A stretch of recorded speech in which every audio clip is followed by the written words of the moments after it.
ஆண்டவர் இயேசு கிறிஸ்துவில் பிரியமான சகோதர சகோதரிகளே, கிறிஸ்துவின் சமாதானம் உங்களோடு இருப்பதாக. பொங்கல் திருநாள், அதனுடைய பண்டிகை, அதோடு சேர்ந்து கால்நடைகளையும் உழவுக்கு தேவையான அனைத்து பொருட்களையும் வைத்து கடவுளுக்கு நன்றி சொல்லுகின்ற இந்த தமிழர் திருநாட்களில் இறைவனின் வாக்கு என்று மிக அழகாக நமக்கு கொடுக்கப்படுகிறது. கப்பர்நகம் ஊரில் இருக்கின்ற ஆண்டவர் சீமோன் பேதுருவினுடைய வீட்டில் இறைவாக்கு அறிவிக்கிறார். இன்றும் சீமோன் பேதுரு வீட்டில் அமர்ந்து இறைவாக்கை உரைத்து கொண்டே இருக்கிறார் உலகம் முடியும் வரை. அன்று தொடங்கிய அந்த இறைவாக்கு உரைப்பு பணி உலகம் முடியும் வரை சீமோன் பேதுருவின் வீட்டில் திருச்சபையில் அமர்ந்து பேசிக்கொண்டே இருக்கிறார் ஆண்டவர். இந்த பேசிக்கொண்டே இருக்கின்ற தருணத்தில் முடக்குவாதமுற்றவன் ஒருவனை 4 தூக்கி வருகிறார்கள். இயேசுவினுடைய பிரசன்னத்திற்கு கொண்டு போக முடியவில்லை, ஏனென்றால் கூட்டம் அவ்வளவு கூட்டம். எனவே அவர்கள் கூரையில் திறவு உண்டாக்கி அங்கிருந்து அங்கே நூற்றுவர் தலைவனை, முடக்குவாதமுற்றவனை அங்கே இறக்குகிறார்கள். அவர்களுடைய விசுவாசத்தை கண்டு ஆண்டவர் அந்த முடக்குவாதமுற்றவனை பார்த்து, எழுந்து உன் படுக்கையை தூக்கி கொண்டு போ என்கிறார். எழுந்து படுக்கையை தூக்கி கொண்டு போவதா அல்லது பாவங்கள் மன்னிக்கப்பட்டன என்பதா? பாவங்களை மன்னிக்க கடவுளுக்கு மட்டுமே அதிகாரம் உண்டு. ஆனால் ஆண்டவர் இயேசு கிறிஸ்து பாவங்களை மன்னிக்கிறார். அப்படி என்றால் அவர் கடவுள். அந்த அதிகாரத்தை திருச்சபையிடம் கொடுத்திருக்கிறார். திருச்சபை இன்றும் என்றென்றும் செய்து கொண்டே இருக்கிறது.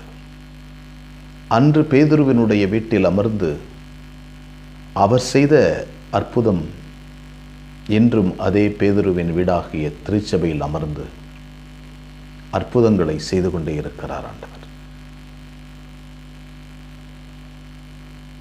ஆண்டவர் அவருடைய படுக்கையை தூக்கி கொண்டு போ என்றதும் அவர் எழுந்து போகிறார்.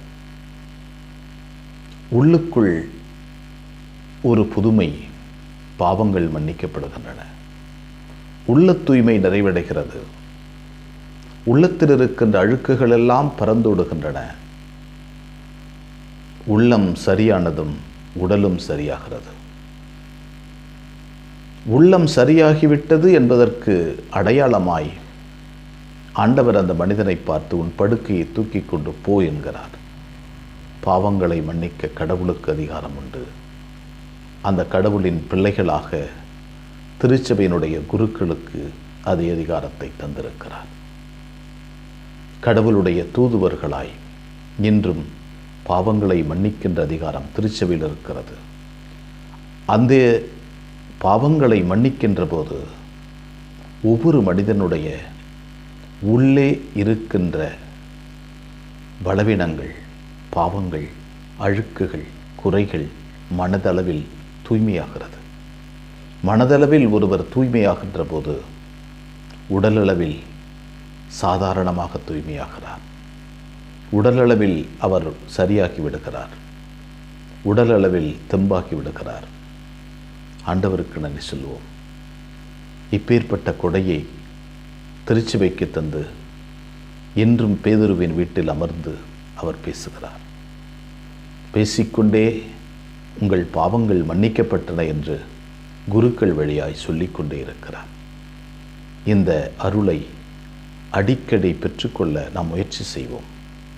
அடிக்கடி இந்த அருளை பயன்படுத்தி கொண்டு உடலிலும் உள்ளத்திலும் ஒவ்வொரு நாளும் குணமாகிக் கொண்டே இருப்போம்.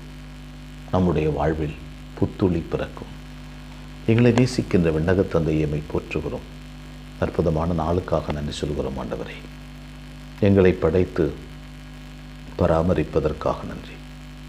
எங்களை வழிநடத்தும் ஆண்டவரே, எங்கள் பாவங்களிலிருந்து எங்களை விடுவித்தருளும். உங்கள் பாவங்கள் மன்னிக்கப்பட்டன என்று இன்று சொல்லும் ஆண்டவரே, எங்கள் பாவங்கள் எல்லாம் கரைந்து போய் எங்கள் உடலும் உள்ளம் தூய்மையாகி எல்லா நோய் நோக்காட்டிலிருந்து விடுதலை பெறுவோமாக. ஆண்டவரே, எல்லாருடைய பாவங்களை மன்னியும். மானிட மகனுடைய சக்தி ஒவ்வொரு சகோதர சகோதரிகள் மீது இறங்கி வரட்டும். அதன் மூலமாக உலகத்தார் எல்லாரும் குணம் பெறுவார்களாக. அன்னைமரியே, எங்கள் அன்பு தாயே, திருமகனிடம் எங்களுக்காக இடைவிடாது பரிந்து பேசும். ஆமென்.